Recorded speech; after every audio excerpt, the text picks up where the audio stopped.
Hello student, स्वागत है आप सबों के आपके यूट्यूब चैनल दीपक सर राज ट्यूटोरियल में। स्टूडेंट, हम लोग केमिस्ट्री स्टार्ट किए थे, एसिड बेस एंड सॉल्ट। तो इसमें हम लोग पार्ट 1, पार्ट 2 और पार्ट 3 तक पढ़ चुके हैं। आज हम लोग पार्ट 4 पढ़ेंगे। तो पार्ट 4 में आज हम लोग पढ़ेंगे केमिकल प्रॉपर्टीज ऑफ एसिड। अगर आप इस वीडियो को पहली बार देख रहे हैं तो इससे पहले आप पार्ट 1, पार्ट 2 और पार्ट 3 को जरूर देखें, ठीक है। अगर आपने अभी तक इस चैनल को सब्सक्राइब नहीं किया, सब्सक्राइब कर लें, वीडियो को लाइक करें और शेयर भी करें। तो आइए हम लोग आज स्टार्ट करते हैं केमिकल प्रॉपर्टीज ऑफ एसिड, यानी कि अम्लों के रासायनिक गुण। अम्लों के रासायनिक गुण तो क्या होता है ये? तो सबसे पहला प्रॉपर्टीज पढ़ेंगे रिएक्शन। इसके बहुत सारे रासायनिक गुण हैं। तो reaction of acids with metals, यानी कि reactions of acids with metals, यानी धातुओं के साथ अम्ल की अभिक्रिया, ठीक ना। धातुओं के साथ अम्ल की अभिक्रिया, ठीक ना। तो क्या होता है, सीधा ध्यान रखना, acids react with metals give salt along with hydrogen gas. यानी कि जब भी, ठीक ना, एसिड्स जो है, ठीक ना, जब भी एसिड्स, ठीक ना, मेटल्स के साथ रिएक्ट करता है तो वो क्या करता है, salt and hydrogen gas produce करता है, ठीक ना। अगर आप लोग को पूछा जाए कि जब अम्ल जो है धातुओं से अभिक्रिया करके कौन सा गैस देता है, तो सीधा ध्यान रखना, अम्ल जो है धातुओं से अभिक्रिया कर हाइड्रोजन गैस क्या करता है, हाइड्रोजन गैस का एवोल्यूशन होता है, यानी हाइड्रोजन गैस निकलता है, हाइड्रोजन गैस उत्पन्न करता है, ठीक ना। एसिड्स, जैसे एसिड्स जो है मेटल के साथ रिएक्ट करके सॉल्ट एंड हाइड्रोजन गैस क्या करता है, एवोल्यूट करता है, यानी कि प्रोड्यूस करता है, ठीक ना। तो जैसे देखते हैं एग्जाम्पल्स आइए। पहला नंबर एग्जाम्पल्स है, जब हाइड्रोजन क्लोराइड, इसको बोलते हैं क्या चीज, हाइड्रोजन क्लोराइड, ठीक ना। जब जिंक धातु के साथ रिएक्ट करता है तो क्या बनाता है, जिंक क्लोराइड, ठीक ना। और क्या करता है, हाइड्रोजन गैस एवोल्यूट करता है, हाइड्रोजन गैस, ठीक ना। जब हाइड्रोजन, यहाँ क्या करता है, जब हाइड्रोजन क्लोराइड यानी हाइड्रोक्लोरिक एसिड्स इसको बोलते हैं, ठीक ना। हाइड्रोक्लोरिक एसिड जब जिंक से रिएक्ट करता है तो क्या बनाता है, zinc chloride plus hydrogen gas क्या कर रहा है, एवोल्यूट कर रहा है, यानी कि हाइड्रोजन गैस निकल रहा है। इसी तरह हाइड्रोजन क्लोराइड, ठीक ना, जो सोडियम, इसे क्या बोलते हैं, सोडियम से साथ रिएक्ट करता है तो क्या बनाता है, सोडियम क्लोराइड, ठीक ना। फिर यहाँ क्या कर रहा है, हाइड्रोजन गैस एवोल्यूट कर रहा है, ठीक ना। इसी प्रकार सल्फ्यूरिक एसिड, इसे सल्फ्यूरिक एसिड बोलते हैं, फ्यूरिक एसिड्स, ठीक ना। जब जिंक के साथ रिएक्ट करता है तो क्या बनाता है, zinc sulphate plus hydrogen gas evolute करता है। यानी कि इसमें क्या देख रहे हैं कि जब भी एसिड्स, ठीक ना, जब किसी भी धातु से यानी किसी भी मेटल से रिएक्ट करता है तो वो कौन सा गैस प्रोड्यूस करता है, तो क्या ध्यान रखना है, हाइड्रोजन गैस, ठीक ना। क्या चीज, हाइड्रोजन गैस। क्या आप लोग समझ में आए? आई होप आप लोग समझ चुके होंगे। फिर आइए इसका दूसरा प्रॉपर्टीज पढ़ते हैं, ठीक ना। तो दूसरा प्रॉपर्टीज है reaction of acids with metal carbonate, ठीक ना। यानी अम्ल का जो है धातु के कार्बोनेट से अभिक्रिया, ठीक ना। धातु के कार्बोनेट यानी CO3 के फॉर्म में होता है, ठीक ना। यानी कि यहाँ मेटल CO3, ठीक है ना, ये मेटल के साथ कार्बोनेट का फॉर्म होता है CO3। यानी कि अम्ल जो है धातु के कार्बोनेट के साथ रिएक्ट करके क्या करता है, तो ध्यान रखना है, जो अम्ल है धातु के कार्बोनेट के साथ रिएक्ट करके क्या देता है, acids react with metals carbonate gives a corresponding salt, water and carbon dioxide। यानी कि ये जो एसिड्स होता है मेटल्स कार्बोनेट के साथ रिएक्ट करके क्या देता है, तो क्या देता है, वाटर, कार्बन डाइऑक्साइड और सॉल्ट देता है, ठीक ना। यानी कि लवण, जल और क्या देता है, कार्बन डाइऑक्साइड गैस उत्पन्न करता है। तो यहाँ भी आपको एग्जाम में पूछ सकता है कि धातु के कार्बोनेट के साथ अम्ल जो है अभिक्रिया करके क्या देता है, तो क्या ध्यान रखना है, धातु के कार्बोनेट के साथ अम्ल जो है अभिक्रिया करके लवण, जल और कार्बन डाइऑक्साइड गैस देता है, ठीक है ना। क्या देता है, कार्बन डाइऑक्साइड गैस देता है। समझ में आ रहा है? जैसे कि अगर मान लीजिए कोई एसिड्स है मेटल कार्बोनेट के साथ रिएक्ट कर रहा है तो ये क्या देगा, सॉल्ट, वाटर और कार्बन डाइऑक्साइड गैस का एवोल्यूशन होगा।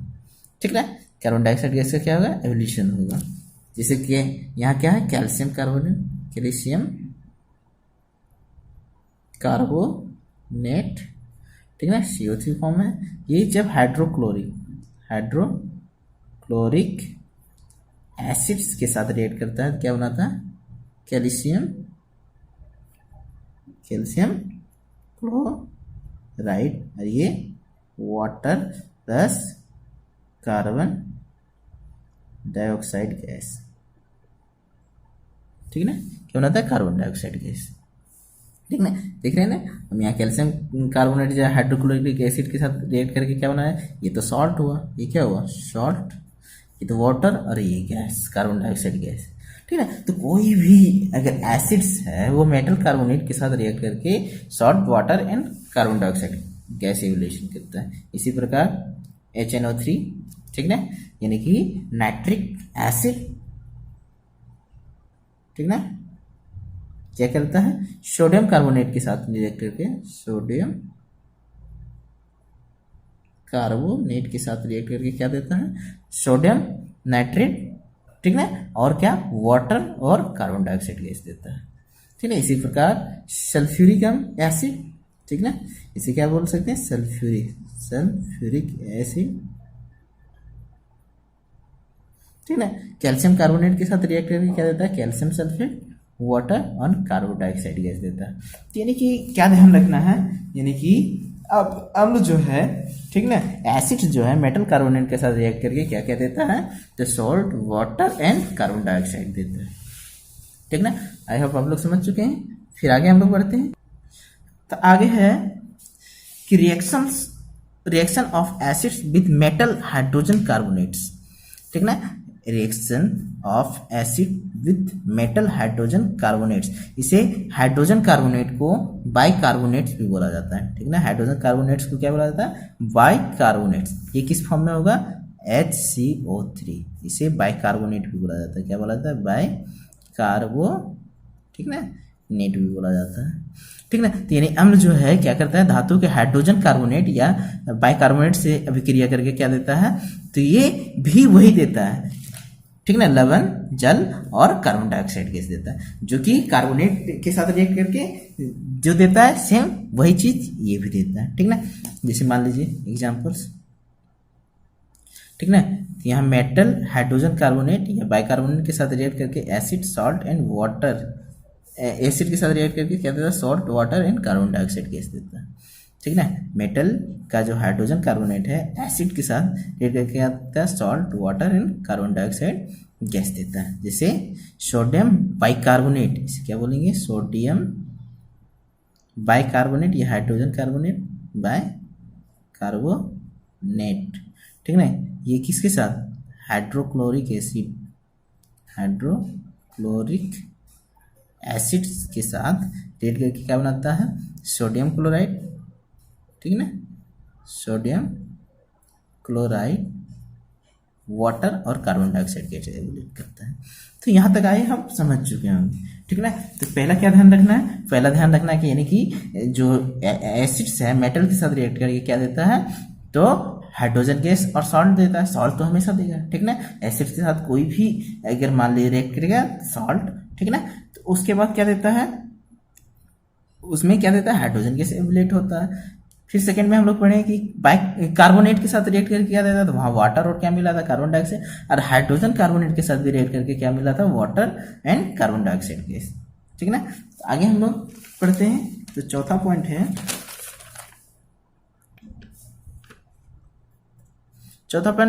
Reaction of acids with oxides of metal, यानी कि अम्ल का धातु के ऑक्साइड से अभिक्रिया।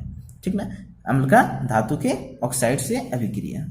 तो इस सीधा ध्यान रखना है, ये जो metal oxides are basic in nature. तो मेटल का जो ऑक्साइड होता है, धातु का ऑक्साइड जो होता है, क्षारीय प्रकृति का होता है। कैसा होता है, क्षारीय प्रकृति का होता है। दस when an acid reacts with metal oxide gives salt and water respectively।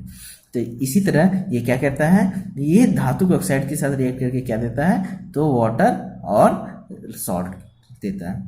ठीक ना, समझ पा रहे हैं? जैसे कि एग्जांपल में देखते हैं। ठीक ना, जैसे मान लीजिए जैसे एसिड मेटल ऑक्साइड के साथ रिएक्ट करके सॉल्ट एंड वाटर देता है। तो एसिड मान लीजिए हाइड्रोक्लोरिक एसिड, ठीक ना, प्लस कैल्शियम ऑक्साइड, धातु के ऑक्साइड। ठीक ना, धातु के ऑक्साइड क्या होते हैं, प्रायः क्षारीय मूल होते हैं। ठीक ना, प्रायः क्या होते हैं, क्षारीय मूल के होते हैं। ठीक ना, और ये क्या करता है, रिएक्ट करके एसिड के साथ रिएक्ट करके सॉल्ट देता है। तो ये कैल्शियम क्लोराइड प्लस और क्या देता है, वाटर। तब यहाँ पर क्या पहले क्या कर लेंगे, इसको बैलेंस कर लेंगे, यहाँ 2 लगा देंगे। ठीक ना, हो गया। इसी तरह और भी देख लीजिए, जैसे मान लीजिए H2SO4 यानी सल्फ्यूरिक एसिड। ठीक ना, Na2O यानी सोडियम ऑक्साइड के साथ रिएक्ट करके क्या देता है, तो sodium sulphur Na2SO4 plus water देता है। ठीक ना, इसी तरह और मान लीजिए hydrogen chloride plus zinc oxide के साथ रिएक्ट करके जिंक क्लोराइड प्लस वाटर देता है। तो इसका मतलब क्या हुआ कि जो मेटल ऑक्साइड होते हैं वो क्षारीय होते हैं, और ये क्या कर रहा है, न्यूट्रलाइज कर रहा है एसिड को, क्या कर रहा है, न्यूट्रलाइज करके क्या दे रहा है, सॉल्ट एंड वाटर दे रहा है। पिछले क्लास में पढ़ाएंगे न्यूट्रलाइजेशन रिएक्शन, तो उसमें हम लोग क्या पढ़ाए थे कि कोई भी एसिड जो है बेस के साथ रिएक्ट करके क्या देता है, सॉल्ट एंड वाटर देता है, तो उसे क्या कहते हैं, न्यूट्रलाइजेशन रिएक्शन बोलते हैं। ठीक ना, इसे आगे भी हम लोग विस्तार से पढ़ेंगे। तभी फिर ध्यान रखना है, जो है ये धातु के ऑक्साइड जो होते हैं, मेटलिक ऑक्साइड्स जो होते हैं, नेचर में कैसा होता है, तो बेसिक प्रॉपर्टीज होता है। ठीक ना, वो क्या करता है, एसिड्स के साथ रिएक्ट करके उसे क्या करता है, न्यूट्रलाइज कर देता है और सॉल्ट एंड वाटर देता है। ठीक ना, क्या आप लोग समझ पाए? फिर आगे हम लोग देखते हैं, आता है एसिड्स। ठीक ना, आगे आता है एसिड्स। तो एसिड्स में आता है स्ट्रॉन्ग एसिड्स। ठीक ना, क्या आता है, स्ट्रॉन्ग एसिड्स। तो देखते हैं क्या स्ट्रॉन्ग एसिड्स।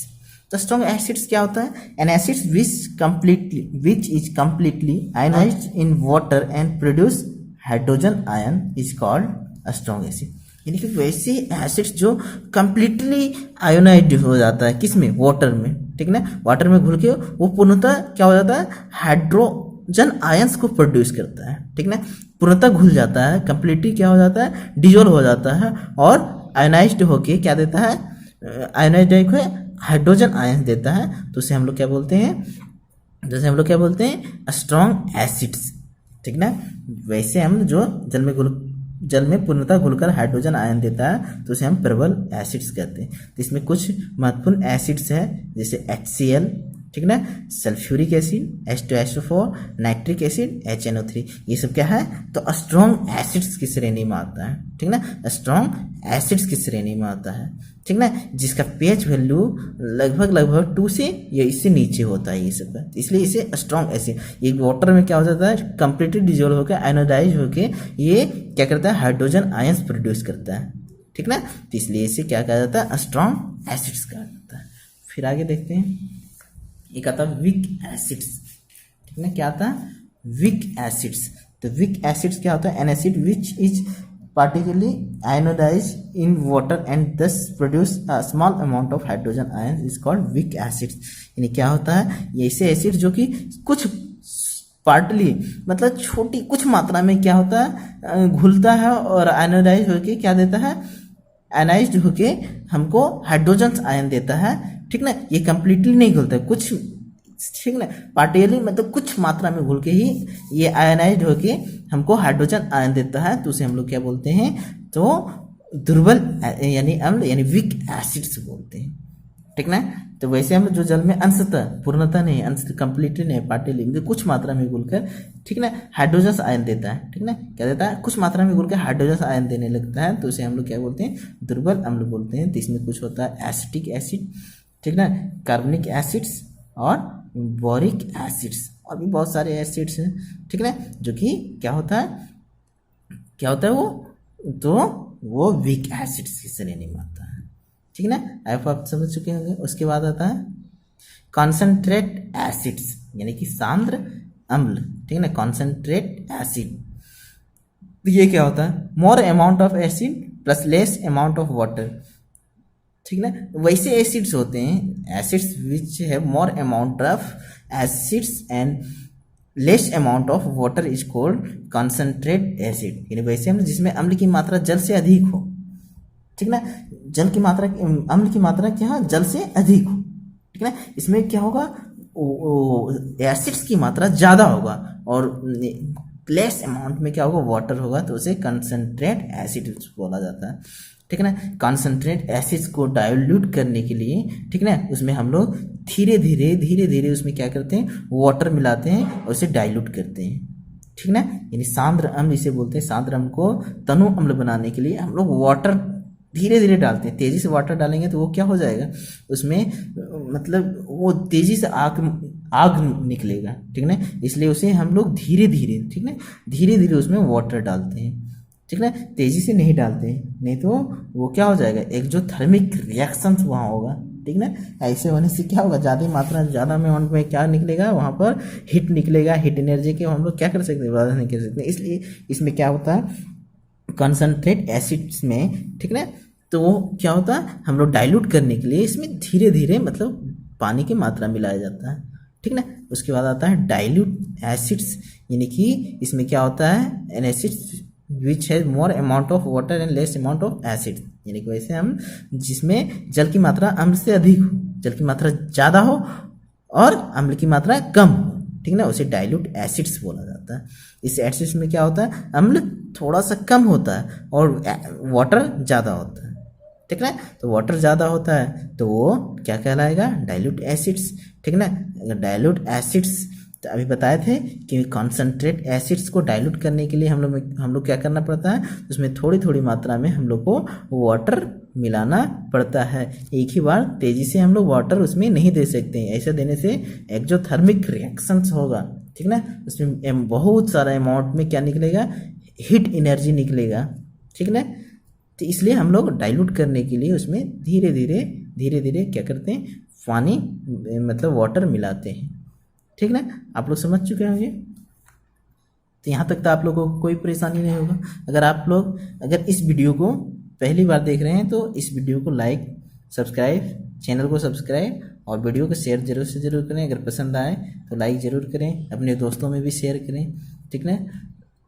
अगर आप इस वीडियो को पहली बार देख रहे हैं तो इससे पहले पार्ट 1, पार्ट 2 और पार्ट 3 को देखें। अगर आप किसी भी चैप्टर का अगर देखना चाहते हैं प्लेलिस्ट, तो आपको डिस्क्रिप्शन में प्लेलिस्ट वहाँ मिल जाएगा, ठीक है, आप वहाँ से भी देख सकते हैं, ठीक है। अभी हम 2-3 चैप्टर कंप्लीट करवा चुके हैं। मैथ में 2 चैप्टर हैं, फिजिक्स में 1 चैप्टर है और ये दूसरा चैप्टर केमिस्ट्री में चल रहा है। इससे पहले भी 1 चैप्टर कंप्लीट करवा चुके हैं, ठीक है।